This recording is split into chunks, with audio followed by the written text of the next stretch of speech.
नमस्कार, म दिवाकर नेउपाने सम्पूर्ण साहित्य प्रेमी मनमुटुहरूलाई गोर्खाली साहित्य केन्द्र जिएसीमा हार्दिक स्वागत, अभिनन्दन र वन्दन टक्र्याउँछु। आज पनि फेरि हजुरहरूले नै पठाउनु भएका रचना, सृजना र कल्पनाहरूलाई वाचन गर्न निम्ति हजुरहरू समक्ष उपस्थित भइसकेको छु। ढिला नगरी सिधै प्रसिद्धतर्फ लम्किरहनु भएका स्रष्टाहरूले सामाजिक सञ्जालद्वारा पठाउनु भएका उत्कृष्ट, मार्मिक, रसिला र कसिला सृजनाहरूलाई जस्ताको त्यस्तै वाचन गर्ने प्रयास गर्दै म वाचनतिर लम्के।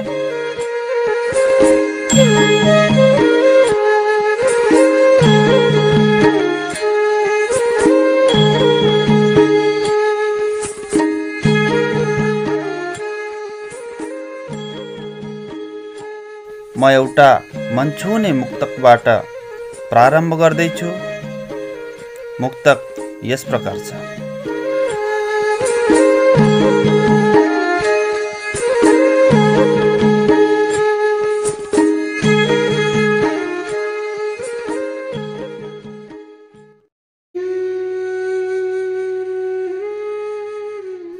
भुलेर अतीतका पीडाहरू रमाएर जिउन खोज्दैछु।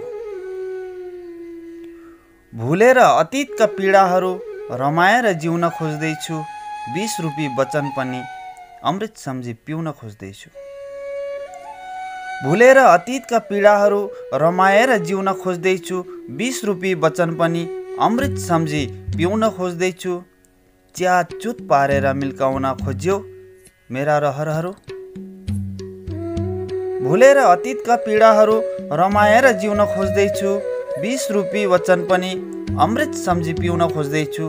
च्याचुत पारेर मिल्काउन खोज्यो मेरा रहरहरू।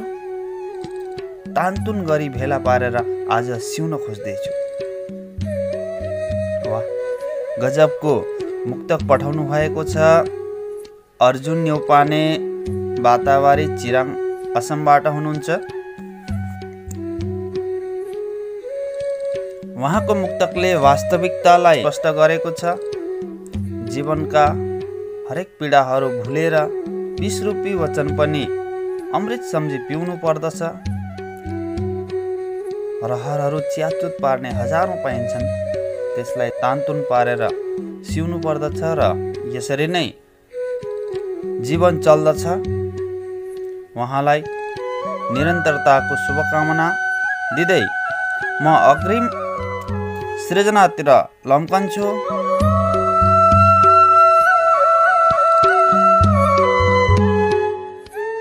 अग्रिम सृजना छ एउटा कविता, मलाई पठाउनु भएको छ मोहन गौतम, पूर्व सिक्किम, राङ्का, सिक्किम, भारतबाट हुनुहुन्छ। उहाँको कविता शार्दूल र विकृत छन्दमा छ। म जस्ताको त्यस्तै वाचन गर्ने प्रयास गर्दछु। उहाँको कविताको शीर्षक छ सङ्घर्ष।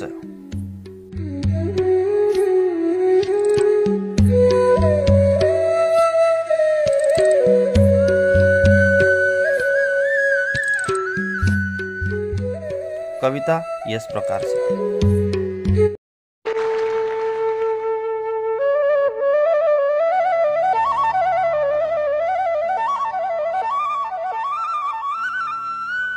अन्तर्भाव जसै मिलाई सबको सद्भावनाले मन। अन्तर्भाव जसै मिलाई सबको सद्भावनाले मन। एकै सोच लिएर मिल्नु जहिले कालेर दोर्जे जन। अन्तर्भाव जसै मिलाई सबको सद्भावनाले मन। एकै सोच लिएर मिल्नु जहिले कालेर दोर्जे जन। हाम्रो माग पुरा भए सब कुरा बन्थे सबै फाटिला। हाम्रो माग पुरा भए सब कुरा बन्थे सबै फाटिला। गोहीको मुखबाट झिक्नु कसरी निस्केर आऊ सुरा। अन्तर्भाव जसै मिलाई सबको सद्भावनाले मन। एकै सोच लिएर मिल्नु जहिले कालेर दोर्जे जन। हाम्रो माग पुरा भए सब कुरा बन्थे सबै फाटिला। गोहीको मुखबाट झिक्नु कसरी निस्केर आऊ सुरा। वर्षौं वर्ष बिते पसेन मुखमा मिठो फलै हो तर। वर्षौं वर्ष बिते पसेन मुखमा मिठो फलै हो तर। आशामा कति बस्नु हाँस्न नसके केही जमरको गर। योद्धा हो अब हाँस्न खेल्न सकिने आफ्नै बनोस् यो धरा। योद्धा हो अब हाँस्न खेल्न सकिने आफ्नै बनोस् यो धरा। गोहीको मुखबाट झिक्नु कसरी निस्केर आऊ सुरा। आए दाई गए सुबास मुखमा बोकेर मिठो लिसो। आए दाई गए सुबास मुखमा बोकेर मिठो लिसो। लागे अन्त कतै विराग नगरी आनन्दमा भई चिसो। आए दाई गए सुबास मुखमा बोकेर मिठो लिसो। लागे अन्त कतै विराग नगरी आनन्दमा भई चिसो। गोर्खाली जनले पुजेर उनको विश्वास गर्थे पुरा। गोहीको मुखबाट झिक्नु कसरी निस्केर आऊ सुरा।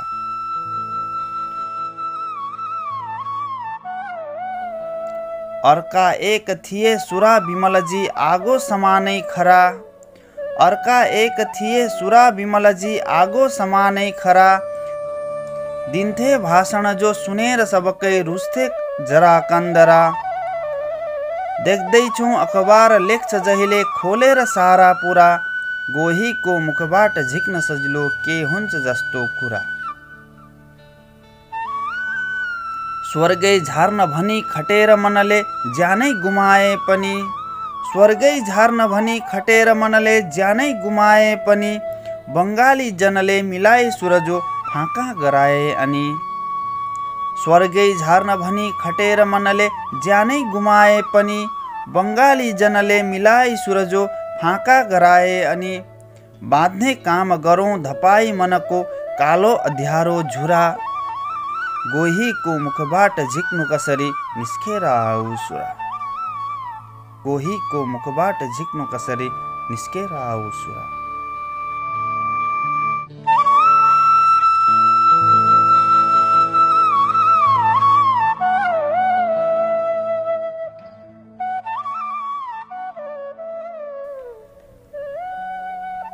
यो कविता सायद कुनै घटना विशेषसँग जडित हुन सक्छ यस्तो मेरो अनुमान भयो। कविता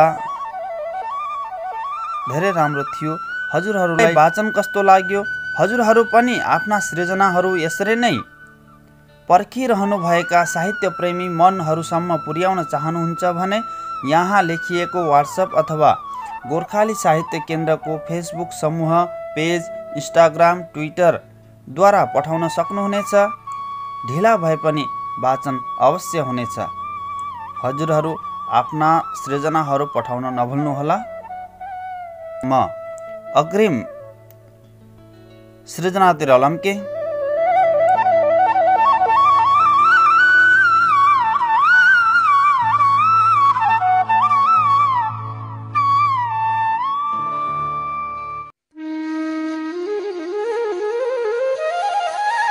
यस कार्यक्रमको उद्देश्य केवल सामाजिक सञ्जालमा जताततै हाम्रो साहित्यका कृतिहरू उपलब्ध हुन् भन्नको निम्ति यो कार्यक्रमलाई प्रारम्भ गरेको हो र यस कार्यक्रममा सहभागी बनेर साथ दिनुहुन्छ भन्ने आशा राख्दछु र यसै आशाका साथ म अग्रिम सृजनातिर लम्किदछु।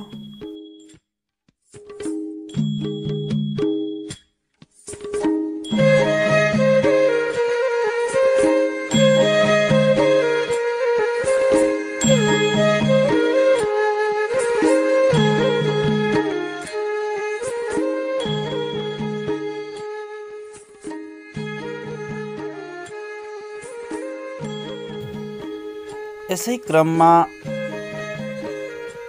हामीलाई एउटा गजल पठाउनु भएको छ।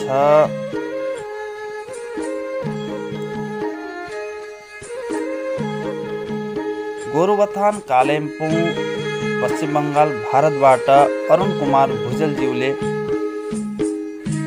उहाँको मार्मिक र देशभक्तिले युक्त भएको गजल हजुर समक्ष पस्किँदैछु, सुनिदिनुहोला रचना र वाचन कस्तो लाग्यो। हजुरका प्रतिक्रियाहरूले हामीलाई मार्गदर्शन गरिदिनुहोला र गजल वाचनतिर लम्किँदैछु। गजल यस प्रकार छ।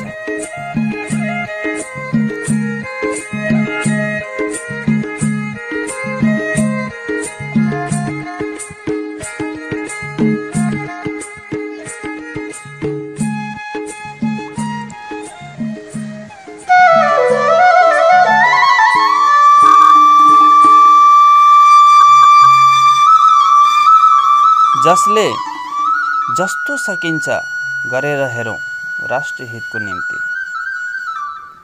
जसले जति जस्तो सकिन्छ गरेर हेरौँ राष्ट्रिय हितको निम्ति। कम्मर कसी घर घरमा उज्यालो छरेर हेरौँ राष्ट्रिय हितको निम्ति।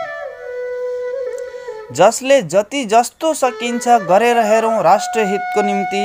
कम्मर कसी घरमा उज्यालो छरेर हेरौँ राष्ट्रिय हितको निम्ति। अरूकै मात्र भर नपरौँ घरिघरि नकसौँ सबैलाई। अरूकै मात्र भर नपरौँ घरिघरि नकसौँ सबैलाई। खिन्न नबनी आफै पनि अघि सरेर हेरौँ राष्ट्रिय हितको निम्ति। जसले जति जस्तो सकिन्छ गरेर हेरौँ राष्ट्रिय हितको निम्ति। कम्मर कसी घर घरमा उज्यालो छरेर हेरौँ राष्ट्रिय हितको निम्ति। अरूकै मात्र भर नपरौँ घरिघरि नकसौँ सबैलाई। खिन्न नबनी आफै पनि अघि सरेर हेरौँ राष्ट्रिय हितको निम्ति। सरल अनि सहज छैन लक्ष्य प्राप्तिको बाटो। सरल अनि सहज छैन लक्ष्य प्राप्तिको बाटो। भिर पाखा खोज अनि नदी तरेर हेरौँ राष्ट्रिय हितको निम्ति। सरल अनि सहज छैन लक्ष्य प्राप्तिको बाटो। भिर पाखा खोज अनि नदी तरेर हेरौँ राष्ट्रिय हितको निम्ति। जसले जति जस्तो सकिन्छ गरेर हेरौँ राष्ट्रिय हितको निम्ति। कम्मर कसी घर घरमा उज्यालो छरेर हेरौँ राष्ट्रिय हितको निम्ति। विघ्न बाधा अडचन अवश्य नै आउँछन् सङ्घर्षमा। विघ्न बाधा अडचन अवश्य नै आउँछन् सङ्घर्षमा। युवाहरूले कदममा कदम मिलाई एक अर्काको हिम्मत भरेर हेरौँ राष्ट्रिय हितको निम्ति। युवाहरूले कदममा कदम मिलाई एक अर्काको हिम्मत भरेर हेरौँ राष्ट्रिय हितको निम्ति। वाह गजब। अन्तिम शेर यस प्रकार छ। देश रक्षार्थ सिमानामा डटेकै छन् ममतामयी आमाका सन्तानहरू। देश रक्षार्थ सिमानामा डटेकै छन् ममतामयी आमाका सन्तानहरू। आवश्यक छ अझै हामी पनि मरेर हेरौँ राष्ट्रिय हितको निम्ति। आवश्यक छ अझै हामी पनि मरेर हेरौँ राष्ट्रिय हितको निम्ति। जसले जति जस्तो सकिन्छ गरेर हेरौँ राष्ट्रिय हितको निम्ति। कम्मर कसी घर घरमा उज्यालो छरेर हेरौँ राष्ट्रिय हितको निम्ति। वाह गजबको गजल पठाउनु भएको छ। देशभक्तिले युक्त भएको, देश प्रेमले युक्त भएको हजुरको गजल र हजुरको कलम निरन्तर रहोस् भन्ने शुभकामनाको साथ म अर्को सृजनातिर लम्कन्दछु। अर्को सृजना छ एउटा कविता हामीलाई पठाउनु भएको छ। मीना देवी फैलज्यू तेलीचुङ्गा गहपुर असमबाट हुनुहुन्छ। उहाँको कविताको शीर्षक छ सफलताको आशामा। उहाँको कविता यस प्रकार छ। सम्झनाका कोठेबारीमा। सम्झनाका कोठेबारीमा समस्याहरूले अल्झाएर जिन्दगी नै विचलित भइसकेको छ। सम्झनाका कोठेबारीमा समस्याहरूले अल्झाएर जिन्दगी नै विचलित भइसकेको छ। आशाहरू ढकमक्क फुली नै रहे तर लटरम्म फल्ने चाहना अधुरै रह्यो। सम्झनाका कोठेबारीमा समस्याहरू अल्झाएर जिन्दगी नै विचलित भइसकेको छ। आशाहरू ढकमक्क फुली नै रहे तर लटरम्म फल्ने चाहना अधुरै रह्यो। सपनाहरू रातभरि जुनेलीमा झलमल्ल चम्किलो बनिरहे। सपनाहरू रातभरि जुनेलीमा झलमल्ल चम्किलो बनिरहे। बिहानीको शीतमा पनि एकछिन अल्मलिए तर आशाहरू ढकमक्क फुलि नै रहे तर लटरम्म फल्ने चाहना अधुरै रह्यो। सपनाहरू रातभरि जुनेलीमा झलमल्ल चम्किलो बनिरहे। बिहानीको शीतमा पनि एकछिन अल्मलिए तर झुल्के घामको किरणले साकार हुन दिएन। हजारौं शुभ दिनका कामना आए। हजारौं शुभ दिनका कामना आए। व्यस्तताहरूलाई एकछिन रोकथाम गर्न सकेन, किनकि समय बडो चाँडो चल्दै थियो। कसैलाई गन्तव्यमा पुर्याउन उसलाई हतार थियो। रहरहरूले बनाएको बाटोमा धैर्य बोकेर समयको साथ चल्ने अप्राण चेष्टामा यो जिन्दगी। सम्झनाको कोठेबारीमा समस्याहरूले अल्झाएर जिन्दगी नै विचलित भइसकेको थियो। आशाहरू ढकमक्क फुलि नै रहे तर लटरम्म फल्ने चाहना अधुरै रह्यो। सपनाहरू रातभरि जुनेलीमा झलमल्ल चम्किलो बनिरहे। बिहानीको शीतमा पनि एकछिन अल्मलिए तर झुल्के घामको किरणले साकार हुन दिएन। हजारौं शुभ दिनका कामना आए। व्यस्ततालाई एकछिन रोकथाम गर्न सकेन, किनकि समय बडो चाँडै चल्दै थियो। कसैलाई गन्तव्यमा पुर्याउन उसलाई हतार थियो। रहरहरू बनाएको बाटोमा धैर्य बोकेर समयको साथ चल्ने अप्राण चेष्टामा छ यो जिन्दगी। पाइलाहरू लम्किँदैछन् आज पनि। रहरहरूले बनाएको बाटोमा धैर्य बोकेर समयको साथ चल्ने अप्राण चेष्टामा छ यो जिन्दगी। पाइलाहरू लम्किँदैछन् आज पनि सफलताको आशामा। पाइलाहरू लम्किँदैछन् आज सफलताको आशामा। वाह, गजबको कविता पठाउनु भएको छ। मीना देवी फैल तेलिचुङ्गा गहपुर असमबाट हुनुहुन्छ।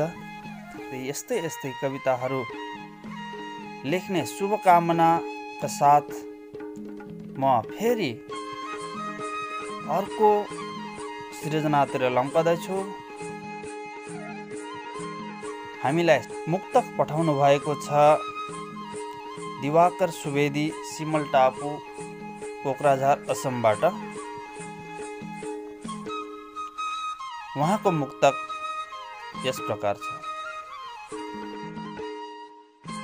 चारैतिर त्रासै त्रासले भरिएको छ। चारैतिर त्रासै त्रासले भरिएको छ। मानिसलाई जिउन गाह्रो पनि रहे। मानिसलाई जिउन गाह्रो परिरहेको छ। चारैतिर त्रासै त्रासले भरिएको छ। मानिसलाई जिउन गाह्रो परिरहेको छ। यस्तै दुर्लभ दिन देखेको थिएन अघि। चारैतिर त्रासै त्रासले भरिएको छ। मानिसलाई जिउन गाह्रो परिरहेको छ।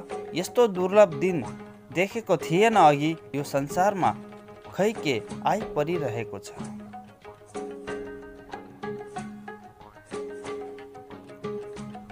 मुक्तक पठाउनु भएको थियो दिवाकर सुवेदी ज्यूले।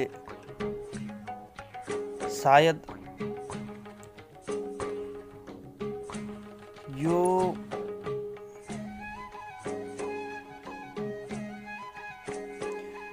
पद्य मुक्तकको सीमाभित्र आउँछ जस्तो लाग्दैन। तुक जुधेको भन्छन् यसलाई। हजुरको मुक्तकमा यो समस्या देखेँ। अन्तिममा फेरि एउटा मुक्तकद्वारा नै कार्यक्रमलाई अन्त गर्दछु। मुक्तक पठाउनु भएको छ विनिता उपाध्याय गमिरी असमबाट। उहाँको मुक्तक यस प्रकार छ।